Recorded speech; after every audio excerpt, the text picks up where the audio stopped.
Alors, bonjour à toutes et à tous. Je m'appelle Jérôme Morlon, j'accompagne au travers de ma société Hyperiago cet événement depuis le début.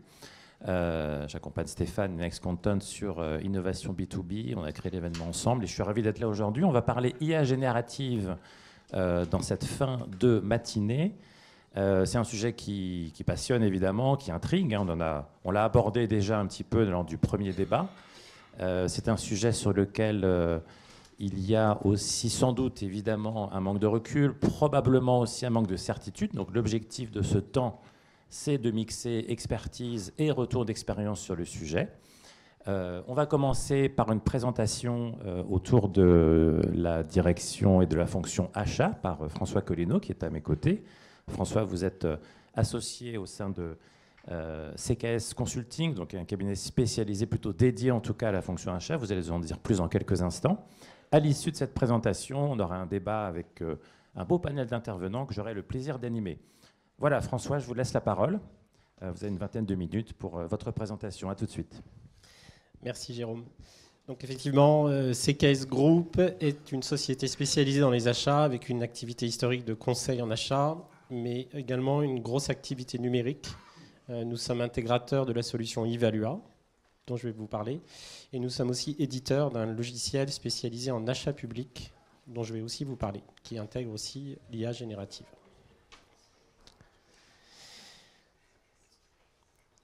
Donc notre sujet, c'est comment finalement l'IA générative est adoptée, diffusée dans les directions achats et l'impact que cela peut avoir, que cela va avoir sur la relation fournisseur. Ce qu'on peut d'abord dire, c'est que les directions achats s'emparent progressivement du sujet de l'IA générative. On a environ 25% des directions achats qui déclarent l'utiliser. Ce qu'on peut déjà dire, c'est que c'est sans doute une adoption plus lente que dans les directions commerciales. Si je vois par analogie ce qui se passe dans l'enchaînement des logiciels d'IA pour détecter, relancer, contacter les prospects, par exemple, il me semble que ça va un peu plus vite du côté commercial. Autour de deux besoins principaux classiques qui sont d'automatiser des tâches qui sont quand même à faible valeur ajoutée, et il y en a de nombreuses dans le processus achat et approvisionnement. Je parlerai un petit peu moins du processus approvisionnement, et faciliter l'expérience de l'acheteur dans ces différentes missions au quotidien. Il y a un potentiel qui est important parce que ça va très très vite. Quand on voit le nombre de modèles de langage chez les opérateurs qui grossit tous les jours, comme Mistral, Llama, c'est absolument assez hallucinant. Et parce que en fait, l'IA générative vient vraiment apporter une solution là où ça fait mal, sur le talon d'Achille de l'acheteur, qui est en fait le manque d'informations disponibles rapidement. C'est un talon d'Achille important et en fait on va voir que l'IA générative permet de réduire l'asymétrie d'information qui est quand même souvent en faveur des fournisseurs. Et ce n'est pas anodin. Il y a un cadre, ici j'ai choisi d'intituler facteurs limitants, bon, c'est principalement des contraintes, un cadre réglementaire, sans doute salutaire, mais qui freine aussi quand même un peu l'adoption. En termes d'écosystème, c'est quand même intéressant de noter que la France n'est pas en reste, avec notamment Evalua, leader mondial des solutions achats, mais solutions françaises, nées à Orsay. Et que également, les achats publics ne sont pas en reste. Ça peut paraître un peu surprenant, mais à travers notre filiale NECO, je vous montrerai quelques cas d'application. Alors, donc j'ai choisi quelques cas d'usage qui me semblaient intéressants. Le premier, c'est sur justement la gestion de la relation fournisseur, l'analyse des offres. Je commencerai par une première fonctionnalité que j'affiche ici dans notre outil OPC qui permet en fait aux acheteurs de récupérer à travers une combinaison d'open data, d'indexation sémantique via l'IA générative, les références des fournisseurs sur les contrats qu'ils ont déjà remportés. Mais attention, pas simplement le nom de la référence, mais le budget qui a été consacré, les dates avancées par les fournisseurs, les dates de réalisation des missions. Et vous voyez, ça peut paraître anodin, mais enfin, ce n'est pas tout à fait anecdotique. C'est-à-dire que ça devient plus difficile pour un fournisseur de raconter sa version de la vérité. Ici, on est dans un contexte où la relation devient plus transparente, où la référence, les données sur les références passées, sur l'expérience passée, sont factualisées. Premier petit exemple, mais intéressant. Deuxième exemple qui se diffuse pas mal, c'est l'analyse des offres fournisseurs via des modèles de langage. Dans Evalua, nous le faisons déjà, hein, c'est-à-dire qu'on offre la possibilité à un acheteur de comparer, de charger les offres fournisseurs, les PDF ou d'autres types de documents, et l'algorithme va venir analyser les offres, ses principales caractéristiques et les résumer. Et là, on est sans doute à l'aube de nouveaux usages. Est-ce que ces fonctionnalités vont être utilisées systématiquement pour les petits dossiers achats, entre guillemets, les négociations moins stratégiques pour les acheteurs? Est-ce que ça sera un premier filtre de lecture pour les dossiers un peu plus stratégiques, là où des propositions peuvent faire sur de multiples annexes plusieurs centaines de pages? Est-ce que ce sera un premier niveau de lecture qui ensuite est enrichi par l'acheteur? L'avenir le dira. Il y aura sans doute différents cas d'usage. Mais c'est assez intéressant ce qui se passe en matière d'analyse des offres, d'analyse des candidatures. À intégrer, en tout cas à avoir à l'esprit. Aujourd'hui, ça avance très très vite sur ce pan de l'analyse des offres fournisseurs. Autre cas d'usage, véritablement, là où l'IA générative avance le plus dans les achats, c'est sur la génération des contrats, c'est sur la sphère contractuelle. Ça a commencé par offrir des résumés de contrats. C'est important dans les achats, parce que quand vous êtes un grand groupe, que vous avez des milliers de contrats et que vous devez mettre à disposition cette offre contractuelle des filiales, des services, il faut les résumer, ces contrats. Souvent, les contrats font plusieurs centaines de pages, multipliés sur des dizaines de documents. Et donc, en fait, se dire, oh là là, où est-ce que j'ai mis la clause de révision de prix? Où est-ce que j'ai mis l'annexe sur l'engagement de niveau de service, sur la sécurité, la cybersécurité? Poum, je demande à l'assistant, dans Evalua, il s'appelle IVA, et il va me chercher l'information. Ou alors, je lui dis, fais-moi un résumé, parce qu'il faut que j'envoie ce contrat au VP de cette filiale. Il n'a pas le temps de parcourir les 500 pages. Tu me fais un résumé de 5 pages. Ça, c'était le premier besoin qui a été servi, qui était très intéressant.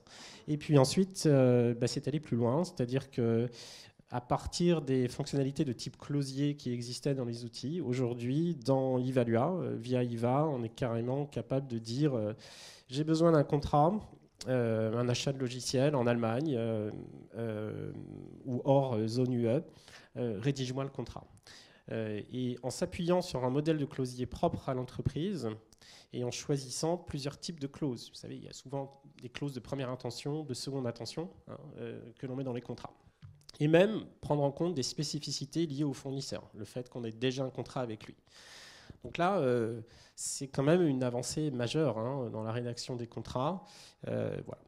L'autre fonctionnalité qui est intéressante, c'est que vous l'avez peut-être vécu en tant que plutôt de l'autre côté de la barrière, on va dire, c'est quand on fait des allers-retours contrats, les modules aujourd'hui sont capables de voir les écarts qui existent entre les versions.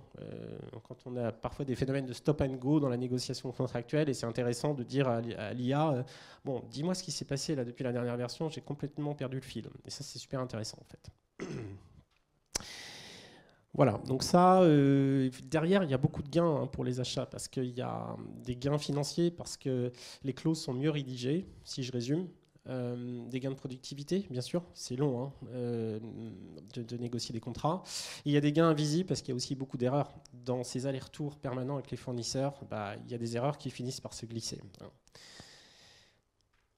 L'autre cas d'usage qui me paraît être l'un des plus intéressants parce qu'il vient appuyer les acheteurs là aussi où ça fait mal, sur un processus qui est très mal exécuté ou pas exécuté dans les entreprises, c'est le suivi d'exécution des contrats. C'est-à-dire réellement quelle performance le fournisseur me délivre au quotidien.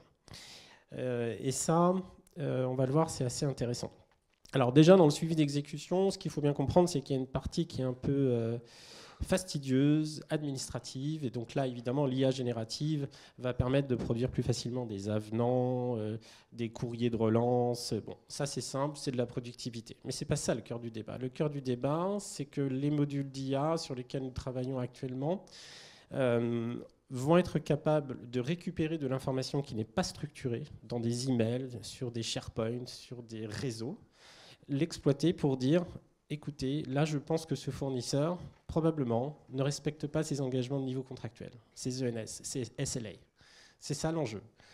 Donc on prépare une nouvelle génération d'outils qui va permettre aux acheteurs de repérer des situations où la performance n'est pas forcément surveillée et en tout cas, ex ante, être capable de dire à un acheteur, bah, tu devrais t'intéresser à cette situation, tu devrais t'intéresser à ce contrat.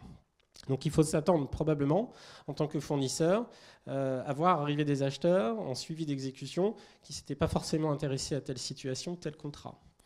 Et ces modules vont aussi donc permettre de compiler, de générer des synthèses sur, comme je le disais, le respect des engagements contractuels, des SLA, voire même des faits marquants, qui vont permettre aussi de faciliter les entrevues fournisseurs sur les contrats stratégiques. Ça, en tant que professionnel des achats, depuis un certain temps, je trouve que ça, c'est vraiment intéressant parce que c'est un processus qui est très difficile à gérer parce qu'il implique de nombreux utilisateurs au sein des entreprises. Ce n'est pas que les acheteurs, c'est aussi les prescripteurs, les utilisateurs. Et la donnée est souvent difficile à structurer. Et donc là, l'IA va permettre d'aller la collecter, l'IA générative, et de synthétiser réellement ce qui se passe. J'avance un peu. Et comme je le disais aussi, l'un des intérêts, c'est que l'IA devient finalement on pourrait dire c'est un assistant, mais c'est plus que ça. Ça risque de devenir un partenaire de jeu, un sparring partner, comme au tennis, qui élève le niveau de jeu. Et ça, c'est particulièrement important parce que ça veut dire que là, comme je vous le disais, l'acheteur, les directions achats, on va leur suggérer des cas, des situations sur lesquelles ils devraient s'impliquer et peut-être aussi donner des pistes. Alors, toute la question, c'est de savoir, est-ce que ça va augmenter l'acheteur? Est-ce que ça va le remplacer? Ça, l'avenir le dira. Mais j'ai plutôt tendance à croire que ça va l'augmenter. Justement, alors en parlant du futur, donc en fait, les applications concrètes aujourd'hui oscillent entre l'amélioration de la productivité puis des outils stratégiques qui permettent d'élever le niveau de jeu de l'acheteur en lui suggérant des axes analytiques nouveaux, en compilant des informations et en les résumant pour qu'il agisse. Bon, et il y a des tendances qui vont être des catalyseurs importants, notamment ce que l'on appelle l'approche no-code, c'est-à-dire que dans les outils comme Evalua, ce qui est intéressant, c'est qu'il y a une volonté d'être relativement agnostique en termes de modèle de langage et de pouvoir créer des cas d'usage personnalisés par entreprise, dans une approche no-code, c'est-à-dire sans forcément maîtriser toutes les fourches codines de l'entraînement d'un modèle. Et donc ça va multiplier les usages, parce qu'il y a des usages qui sont très spécifiques à certaines industries. Nous, chez CKS, on travaille à la fois pour des entreprises automobiles, dans le public, des hôpitaux, des bailleurs sociaux. À chaque fois, ils ont des problématiques achats différentes. Donc il y a des cas d'usage très spécifiques qui vont émerger avec ces approches no-code. Ça va être un vrai catalyseur. Il y a, il faut le dire, toutefois, assez peu d'éditeurs qui ont cette capacité à aller dans cette approche no-code. Voilà, et donc de plus en plus de fonctionnalités qui vont proposer à l'acheteur, qui vont lui donner des axes analytiques, qui vont lui donner des pistes. Donc c'est un peu cette notion de sparring partner, désolé pour l'anglicisme, qui émerge. Voilà, et puis ici, assez rapidement, je reprends quelques statistiques qui sont issues d'une étude qui a été faite par le Conseil national des achats, là, le CNA. Donc je vous l'ai dit, aujourd'hui, on ne peut pas dire que ça soit balbutiant, parce que c'est un quart quand même. Et il y a une vraie prise de conscience, en tout cas, de l'intérêt de l'IA générative. Et évidemment, ce sont des démarches qui nécessitent souvent quand même des consultants. Alors, il faut quand même faire une page de publicité pour y arriver, parce que il faut trier le bon grain de livret en termes de cas d'usage qui vont vraiment apporter de la valeur. Aussi faire le tri entre la littérature marketing qui peut circuler et la réalité des applications réellement développées. Et puis, il y a une approche de conduite du changement, évidemment, à mener, qui est tout à fait passionnante. Et on est en train de la mener avec des clients privés et également publics. Voilà. Je crois que je suis... Voilà. Donc oui, aujourd'hui un atout, demain progressivement la norme. Hein. Moi, je suis assez stupéfait de la vitesse avec laquelle... notamment, les modèles de langage se multiplient là, chez les opérateurs et on est à l'aube de changements massifs. Voilà. Vous pouvez l'applaudir. Merci beaucoup, François.